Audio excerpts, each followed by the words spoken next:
They call me the zookeeper. My program is the Air Toxics and Ozone Precursor section. We call it the ATOPS. Inside my program sits a number of different monitoring technologies, all of which is named after animals. This is Jason Schroeder. He oversees the Air Toxics program at the Colorado Department of Public Health and the Environment. Jason runs the zoo. Colloquially, we call ATOPS the zoo, given that we have, the variety of animals in our care. We have the camel, we have the moose, we have the cat, and we have the emu coming. And then we're currently in the process of a division-wide contest to name the latest member of the zoo.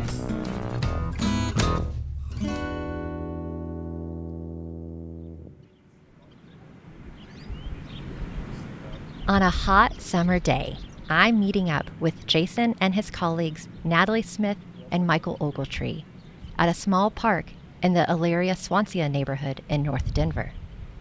Around us are homes and a playground, tucked among industrial sites and bordering Interstate 70. They are showing me the cat. We're inside the cat mobile lab right now. On the outside, we have a weather station that gives us wind speed, temperature, pressure, and wind direction. And on the inside, we have 3 instruments that are responsible for giving us our air toxics mixing ratios as we're driving. I'm talking with Natalie Smith, an air measurement scientist. Natalie is methodical and can tell you what every little dial, cord, or gadget in the van does. The CAT van stands for Colorado Air Toxics. She's showing me around the inside. And right now we have selected air toxics plotted, including benzene, toluene, xylene, acetone, and some other air toxics, and also hydrogen cyanide, hydrogen sulfide, and our wind direction. And then we also have a map that plots our geolocation as we're driving, so we can see hot spots during our route sampling. The van is like one of those large vans that people retrofit as part of the vagabond lifestyle. But instead of fancy throw pillows, this van is filled with scientific instruments and computer monitors. There is a small clear tube that pulls air from the outside of the top of the van into each of the instruments. In June of 2021, the Colorado General Assembly passed the Air Toxics Act that created a community monitoring program and provided funding for this van. It also defined 4 industrial facilities to be monitored, both at the fence line and within the surrounding communities. Our 4 required facilities are Suncor Refinery. Then we also have Phillips 66 Terminal, Sinclair Terminal in Henderson, and then we also have Collins Aerospace, which was formerly Goodrich Carbon down in Pueblo, Colorado.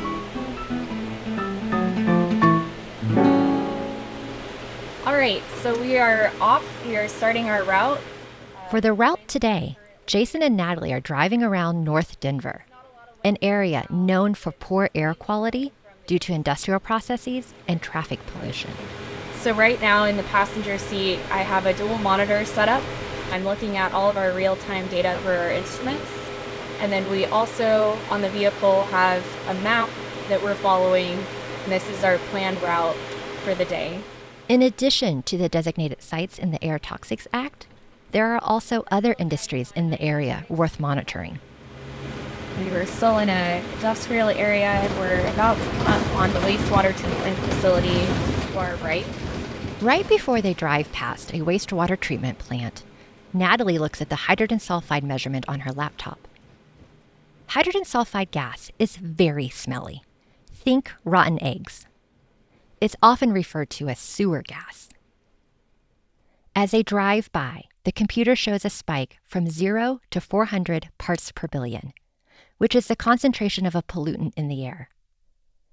For hydrogen sulfide, it's not really until we start seeing concentrations at about 25 times greater that there would be serious health concerns. But the spike is important data. What Natalie and the team are doing is establishing a baseline. So finding a hot spot or spike is meaningful, but it's also important to have long-term data collection in order to see trends.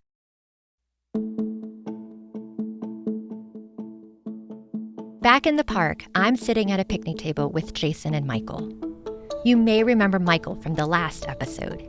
He heads up the Air Pollution Control Division. I think some of the challenge with communicating that type of data is that we don't know what a 1-second spike of something means, like what the health impacts are of those short-term spikes.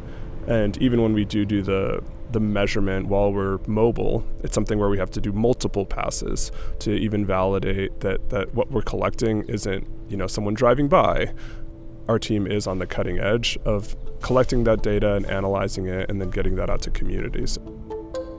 Colorado has started to closely monitor air toxics in disproportionately impacted communities through both mobile and stationary measurements. There is a national network of air toxic monitors across the U.S., supported by the EPA, but it's pretty sparse. Only 26 monitors in total. Colorado actually has one of these stations in Grand Junction. But it's really been up to the states to create their own monitoring programs. Here's Jason. We now have unprecedented resources and programs to establish these new air toxics monitoring programs, which is going to drive the change in establishing new air toxics regulations. Under a couple of pieces of new legislation, Colorado is rapidly building out monitoring for air toxics, including 6 stationary sites around the state, plus mobile sites, fence line monitoring, community monitors, and other tools in their toolbox. This is all to begin collecting enough high-resolution data to help make more informed decisions. Yet, this will take years. Here's Michael. The process is going to be a 5-year process, and the first piece of that is taking these measurements to make sure that at the end of the 5 years, when we do get these proposed toxic air contaminants in front of the Air Quality Control Commission, that's when we'll be able to adopt the actual standards, when we'll be able to actually start implementing some of the policy. Our ambient network for national ambient air quality standards, we have about 50 or so sites. And so having that large data set allows us to look at our ambient network and see what it looks like in different areas. But we just don't have that with a lot of these toxic air contaminants. We don't have measurements to be able to understand what a baseline looks like, or even where we should be setting thresholds in regulation. The data is starting to catch up to the reality that many communities experience living in proximity to industries, highways, railroads, and other sources of pollutants. What's really pushed us is knowing that the sources are close to communities, and those communities are heavily impacted by some of these pollutants. Really, one of the reasons we're a leader is because we're trying to be as protective as we can of communities who live near these different sources. I would also say there's a general public awareness of air quality in general, which is the driver at the grassroots level. When you have a population of people that are heavily aware of the environmental issues in their community, they can drive a lot.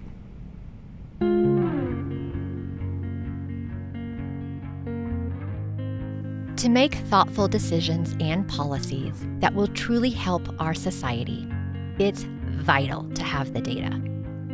Without this information, we cannot talk about solving our challenges because we don't know what the specific problem is. Data in itself is important, but it's what we do with that knowledge that is of real value. For years, communities have been asking for help, sharing their stories or personal experiences. Now that we can start pairing that with data, we can see the full picture needed to make change. Change has been happening. But like most change, it can be incremental and slow. That's why it's important to understand how we got to where we are today by looking to our past. How did we decide to clean up our air? And are we making progress? This is Clearing the Air, The Hazy Future of Our Skies, an 8-part series about the state of air in Colorado and how we are navigating this complex problem that knows no borders. My name is Kristan Uhlenbrock, and from the Institute for Science and Policy, welcome to Season 3 of our podcast, Laws of Notion.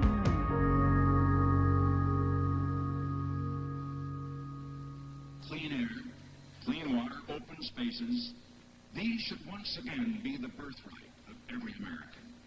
If we act now, they can be.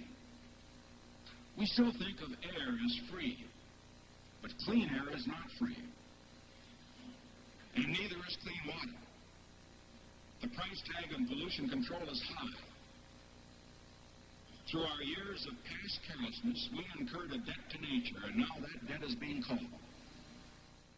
This is President Richard Nixon at his 1970 State of the Union, declaring the environment one of the most defining issues for our country.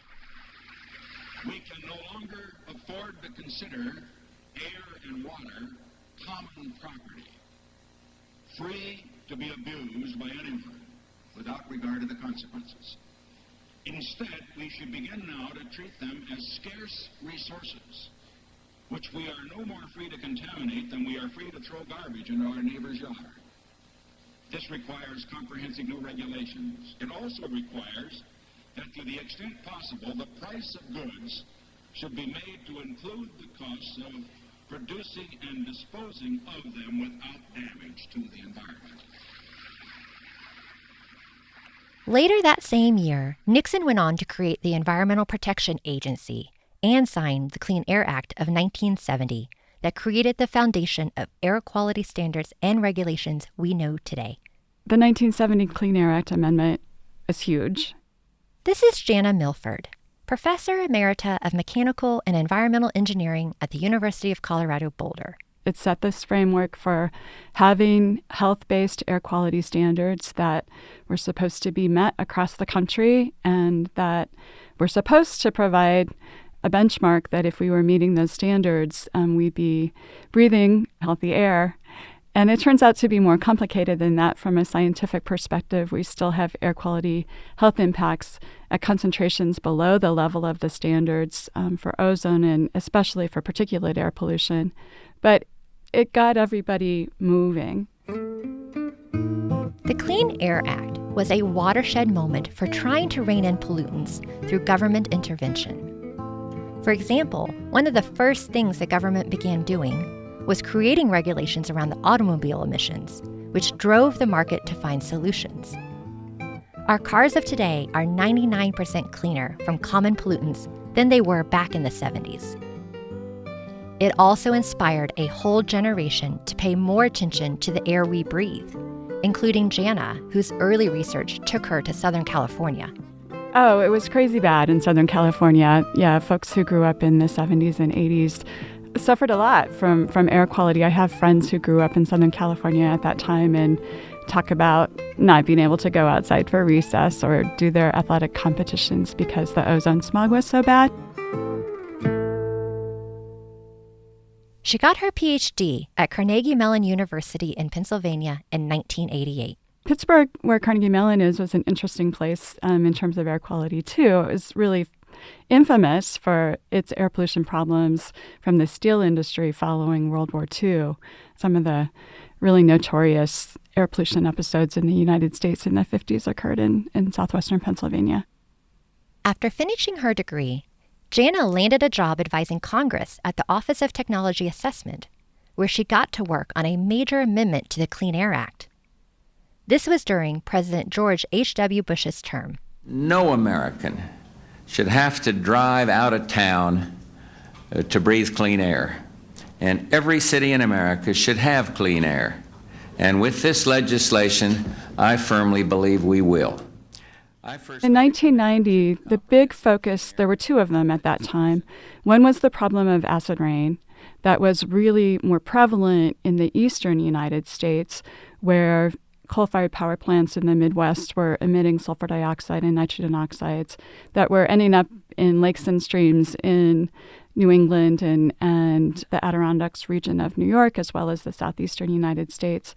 The other thing they did was tried to help out places like Colorado that were struggling to meet the ozone standards and particulate matter standards at the time, and added some sort of statutory requirements or teeth, if you will, for states to move forward with trying to meet those standards.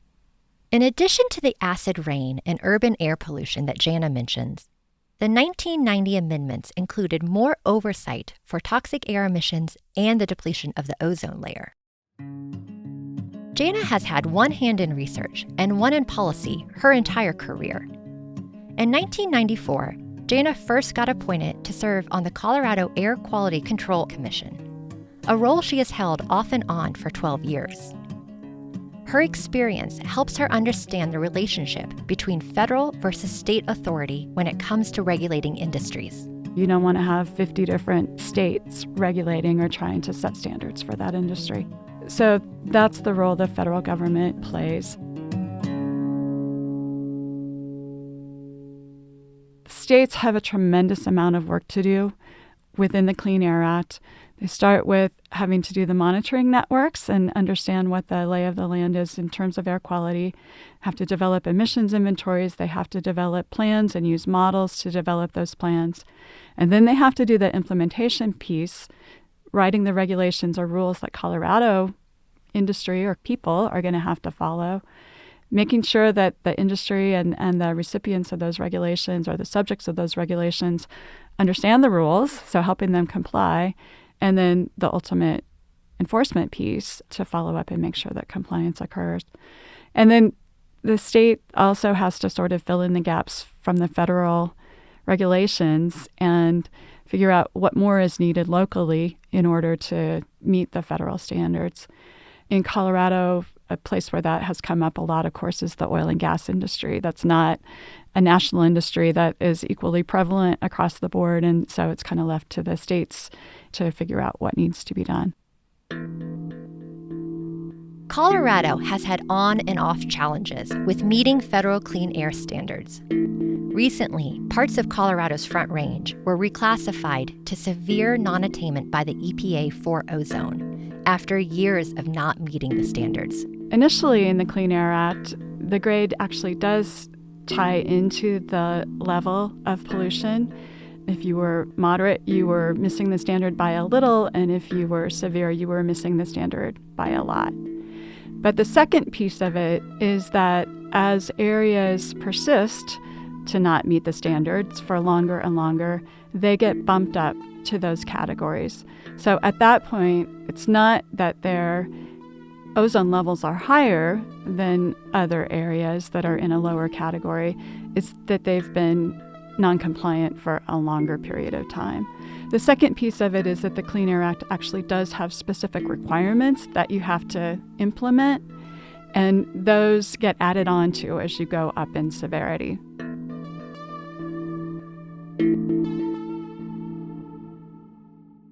So with every bump up in classification, Colorado would need to find ways to get into compliance. For example, more industries, beyond the big ones like refineries or large manufacturers, could be required to get a permit. These are places like a print shop or a coffee roaster. Also, any business with emissions that wants to expand or a new one that wants to start could need to offset the new emissions being created. So that's a bigger permitting burden for the state. They have to permit a lot more sources, but hopefully that also comes along with a lot more sources doing more to reduce their emissions. And then the offsets notion is that if you want to build a new facility that's going to emit pollutants into the non-attainment area, you have to find somebody else to reduce their emissions by not just an equivalent amount, but a greater amount to more than offset that increase that you're bringing. The Clean Air Act is a complex law that relies on evolving scientific understanding.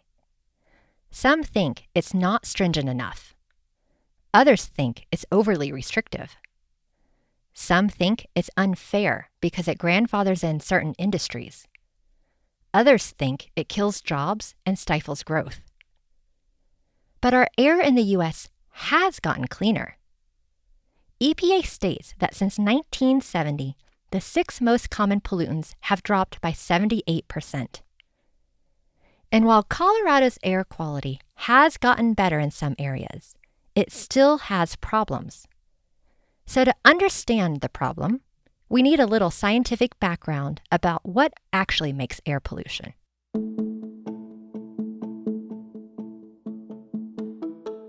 The brown cloud. From Asia to the US, many of us have seen photos of people walking around in clouds of haze. Maybe you grew up with one of those historic brown clouds. Or you live somewhere today where it can still be an issue. Decades ago, it wasn't just Southern California or other major population centers that were dealing with smog. Denver had its own brown cloud of national fame. When the Broncos lost the Super Bowl in 1989, a sportscaster described Denver as not being number one in anything but carbon monoxide. People talk about the brown cloud as a thing in the past that sparked action on air pollution. But it still exists today in many places around the country and world. In regard to air pollution, I was already aware that there is ozone problems in the Front Range, and we just haven't gotten any better. And that's actually pretty frustrating to think, knowing for that many years that we have a big problem that really impacts humans' health. It impacts our environment. We just haven't figured out a way to deal with it correctly. I'm Gabriele Pfister, but barely anybody really calls me Gabriele, so it's Gabi Pfister. Even in science circles, everybody calls me Gabi. I originally come from Austria. Gabi is an atmospheric scientist. She serves as a deputy director for the Atmospheric Chemistry Observations and Modeling Lab at the National Center for Atmospheric Research, located in Boulder, Colorado, often referred to as NCAR. Gabi's been at NCAR for 21 years. She gives me an overview of the science of air pollution and how a brown cloud forms. So a brown cloud is really the dark layer that you see. It is filled basically with different pollutants. But not all the pollutants are visible. When we look at the brown cloud, there might be a ton of ozone in there, but we wouldn't see it. So what we see in the brown cloud is, first of all, particle pollution and nitrogen oxides. So that kind of mostly gives the brown cloud its color. Back in the 70s, 80s, when the brown cloud was really very prominent in the Denver Front Range area, the composition back then was slightly different than it is today, because back then we had also way more particle pollution still and way more nitrogen oxides. Today, there is way more nitrogen oxides than maybe particles in there, specifically in summertime. We also often see this brown cloud because we have inversions. And that goes a little bit to, the meteorology and the impacts between pollution and the weather.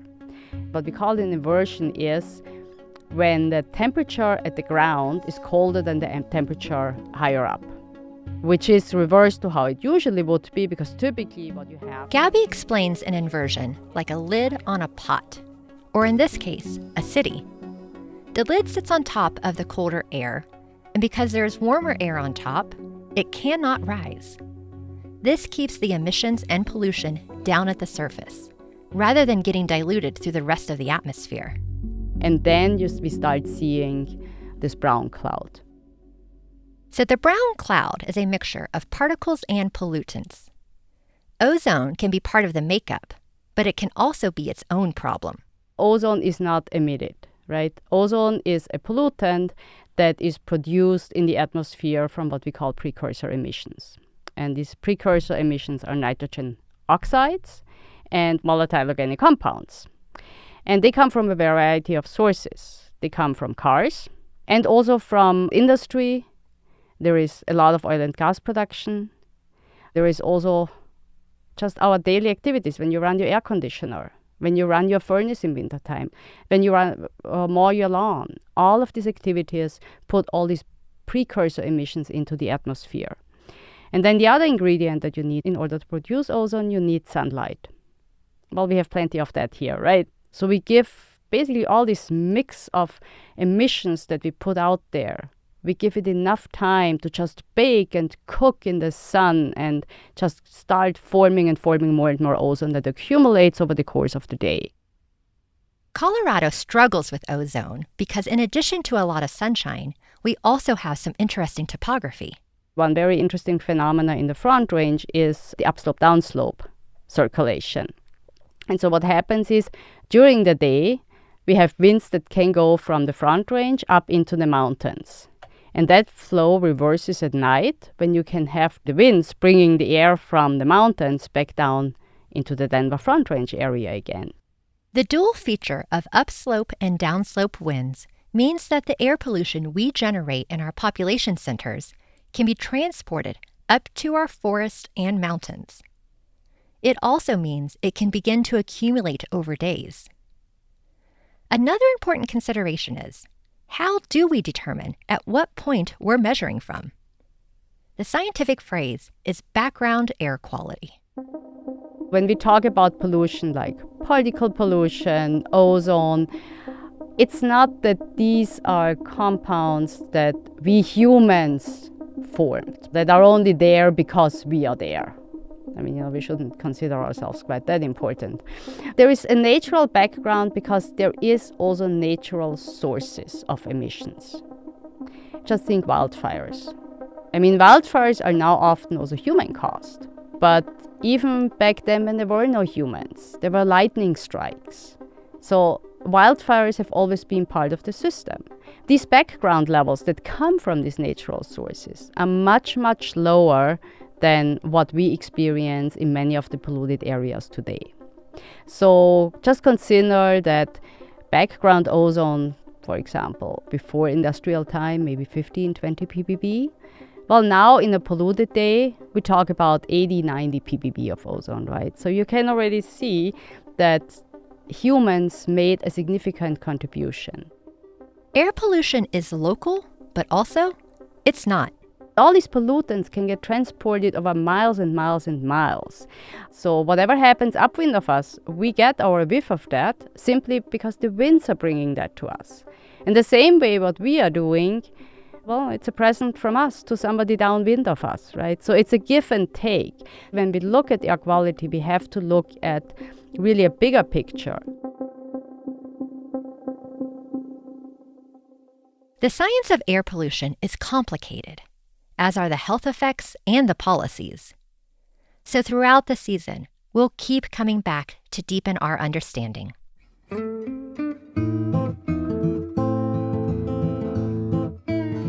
It's probably not easy 5 months into a job to be asked to be interviewed on the mic. But Adrienne Sandoval took to the challenge. I'm Adrienne Sandoval. I'm the Air and Radiation Director for EPA Region 8, which is headquartered out of Denver. We manage really anything that touches on air. Adrienne is approachable while also being no nonsense.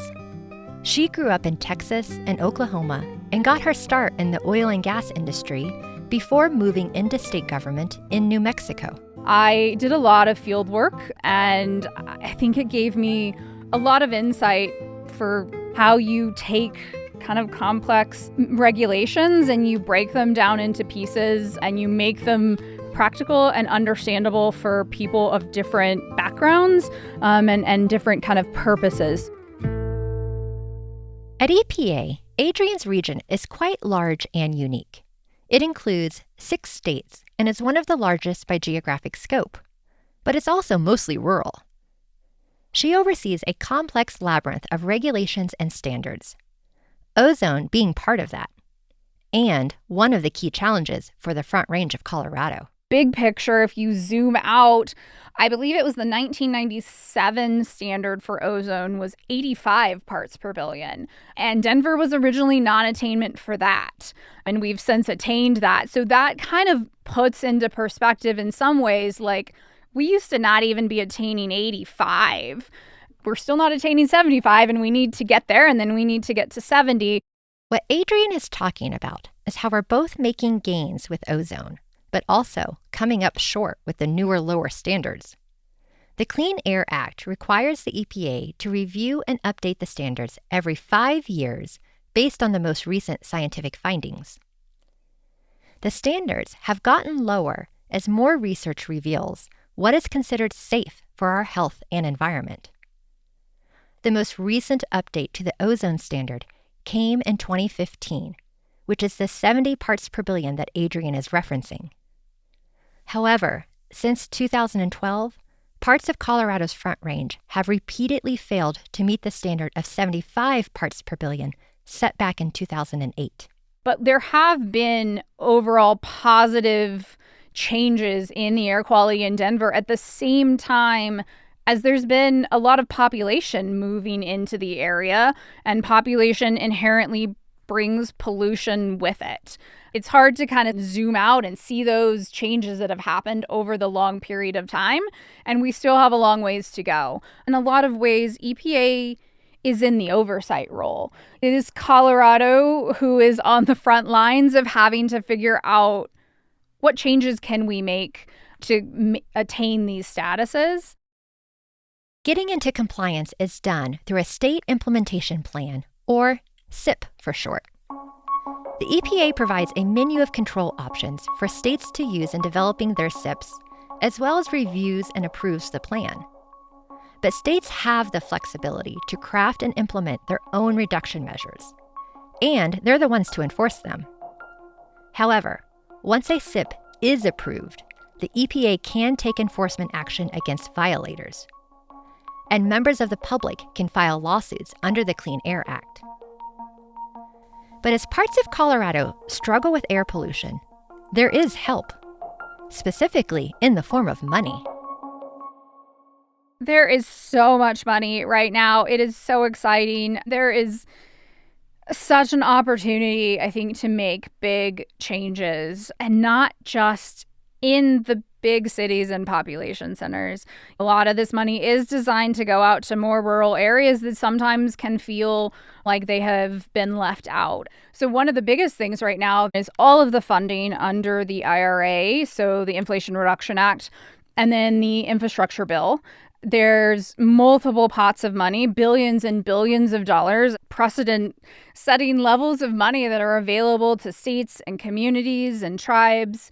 Most of them have timelines, so we need to build the programs to get the grants out the door.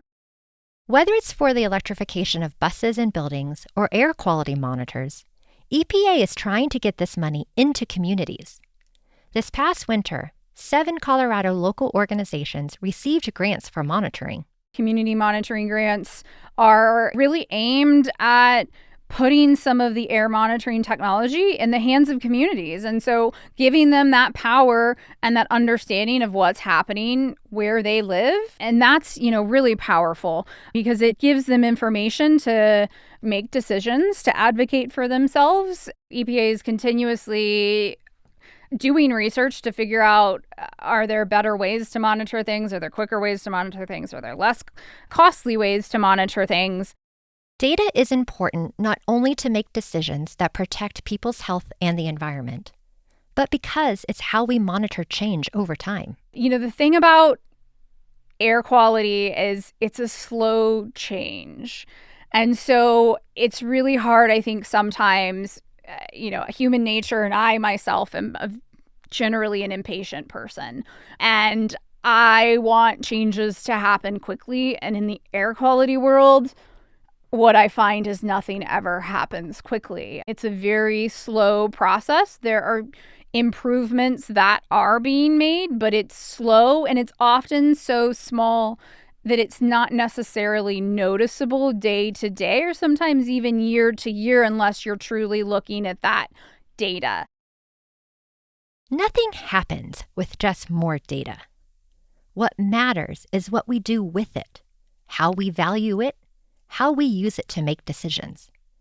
And all that really comes down to people working together, whether that's people working for a government agency or a business, a research lab, or a community organization. Sometimes it can feel like from the outside it's just this kind of big machine, but it's really this unique collaboration and working of so many various backgrounds and perspectives and individuals. And it's the people that are so special and what really make things work.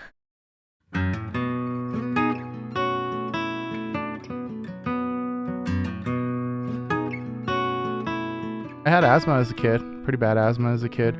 I can remember kind of the tail ends of the brown cloud. This is Ian Tafoya.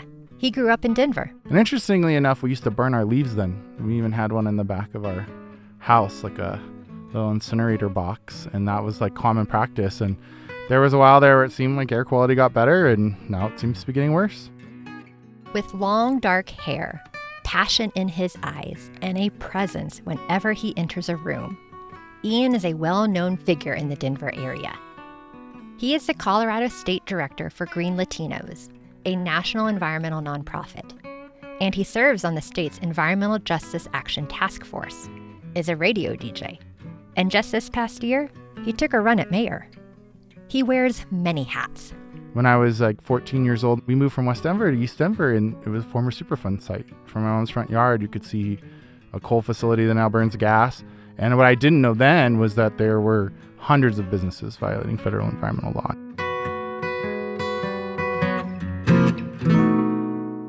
Ian got some of his early start in government.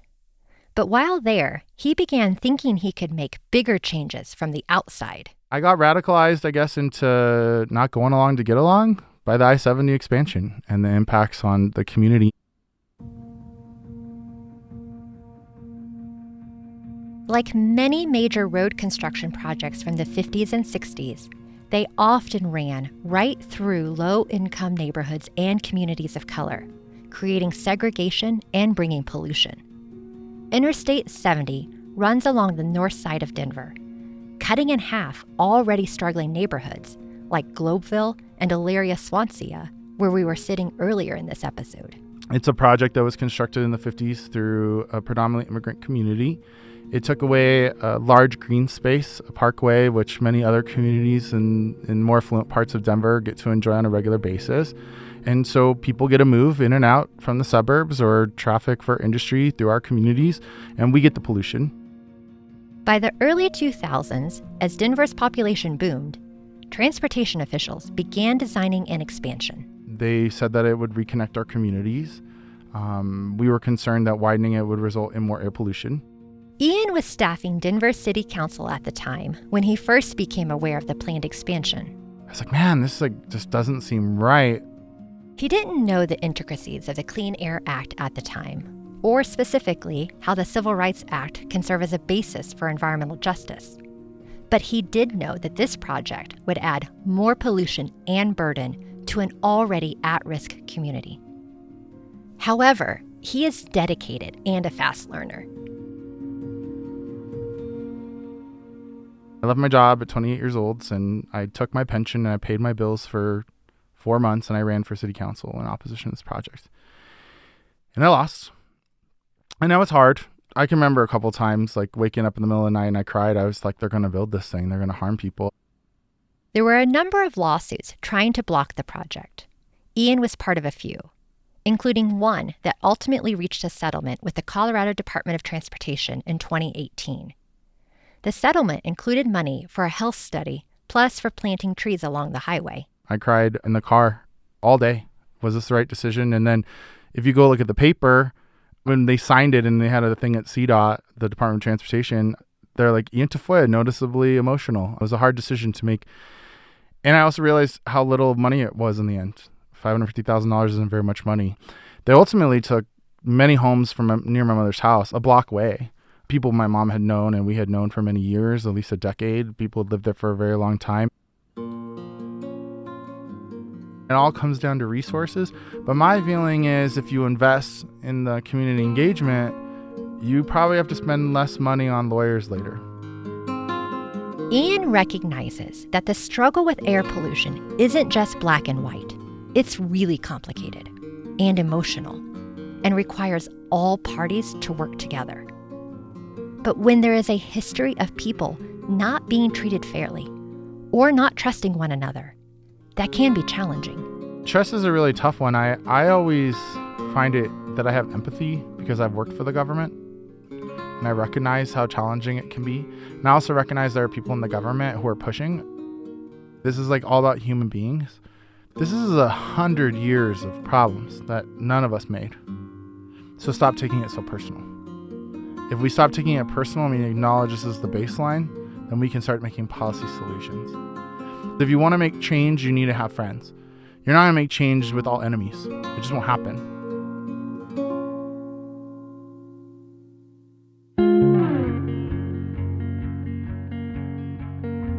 There is a strong history of division in our society, literally and figuratively, whether that's roads or politics or priorities. But the one thing that I think we can all agree on, we all want clean air to breathe. And we want that for the next generations. It doesn't mean it will be easy. So when I see or hear about division, I also see an opportunity for empathy and collaboration. In our next episode, we'll learn more about the conflicts that exist and how people are coming to the table.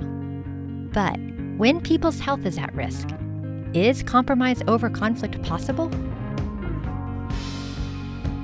Laws of Notion is a production of the Institute for Science and Policy at the Denver Museum of Nature and Science. To learn more, visit lawsofnotion.org. I'm your host, Kristan Uhlenbrock. This episode was written by me and Tricia Waddell, with help from Nicole Delaney and fact-checking by Kate Long. Sound design by Seth Samuel, with tracks from Epidemic Sounds, and audio support by Jesse Boynton. For a full list of credits, check out the show notes. If you have learned something new, please rate, review, and share the podcast. Thank you for listening, and see you next time.